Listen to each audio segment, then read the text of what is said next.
ないが。お前らと戦う気はねえ。まだな。わかったよ。桃之助君いなくなった。やるじゃねえか、桃。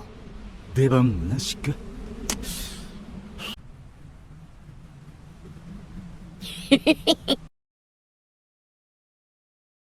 Ito ang episode na kung saan na-restore na ang kapayapaan sa The Land of Wano matapos talunin ni Luffy si Kaido gamit ang kanyang Gear 5. Sa pagkatalo ni Kaido, nagbunyi ang mga tao sa Wano, nagkaroon sila ng malawakang pagsasalo sa lugar. Sa dami ng mga pangyayaring nagbigay ng panibagong pag-asa sa lugar ng Wano, si Shanks naman ay kumilos na din. Tinanong niya si Beck kung panahon na ba na ang kininang One Piece. Sa kasalukuyang pangyayari sa loob ng Wano habang nagbubunyi ang mga tao at sina Luffy sa pagkapanalo nila laban kay Kaido. Pinasok sila ng isang marine na si Ryakugyo or mas kilala na Green Bull.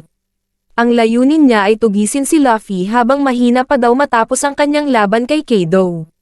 Napalaban muli ang mga samurai, si Yamato at si Momonosuke na gamit ang kanyang dragon form. Pilit na dinidepensahan ni Momonosuke ang lugar sa mga kalaban dahil siya ang bagong shogun ng Wano.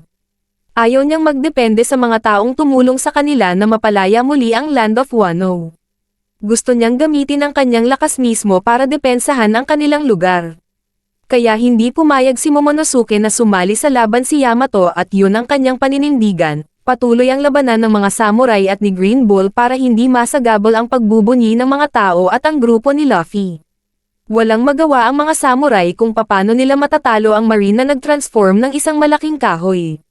Nahuli si Momonosuke ng kalaban at gustong tulungan ni Yamato pero hindi pumayag si Momonosuke na sumali sa laban. Naitanong ni Yamato kung bakit ayaw siyang payagan na sumali sa laban. Sinuntok si Momonosuke sa mukha ng kalaban at napaiyak ito sa sakit. Umatake si Raizo at ginamitan ng Ninpo Scroll ng Jutsu na Fire Escape para sunugin ang malaking puno. Akala nila na matatalo na nila ang kalaban gamit ang apoy pero nagkunwari lamang ito na nasaktan at walang epekto ito.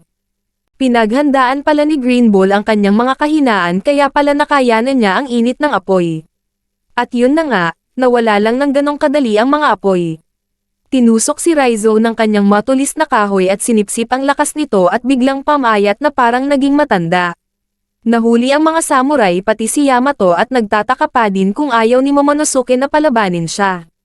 Sa kabilang banda naman, sina Robin at Law ay tinignan ng isang road poneglyph na nasa kailaliman ng Wano.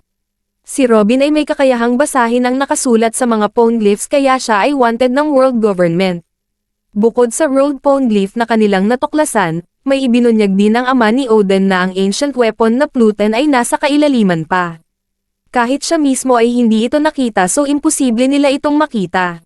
Sabi ng matanda, para makuha yung ancient weapon, kailangang buksan ang borders ng Wano, ibig sabihin nun ay ang pagwasak ng mga malalaking gusali sa Wano para makita ang ancient weapon. Sa madaling salita, ang pagbukas ng borders ng Wano ay ang pagpakawala sa ancient weapon. Balik naman tayo sa kasalukuyang labanan ni Momonosuke at ng mga samurai kay Green Bull. Tinamaan na naman ng isang solid na suntok si Momonosuke kay Green Bull at napabagsak ito. At yun na nga, naisip ni Momo si Luffy at nagawa niyang tumira ng isang malakas na apoy kagaya ng kay Kaido at tinamaan si Green Bull. Binigay na ni Momo ng buong lakas sa huling tira at nabunat ang malaking kahoy at nasunog ito, nakapag-regenerate muli ang kalaban pero andun si Shanks at ipinamalas niya ang kanyang King's Haki kay Green Bull sa malayong distansya.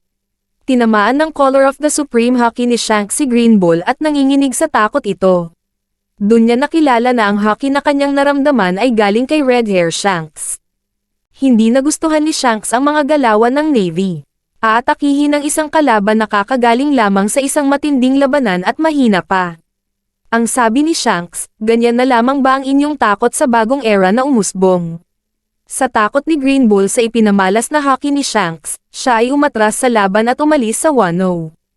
Inaakala naman ni Momonosuke na nagtagumpay siya at naitaboy ang kalaban at madepensahan ang Land of Wano.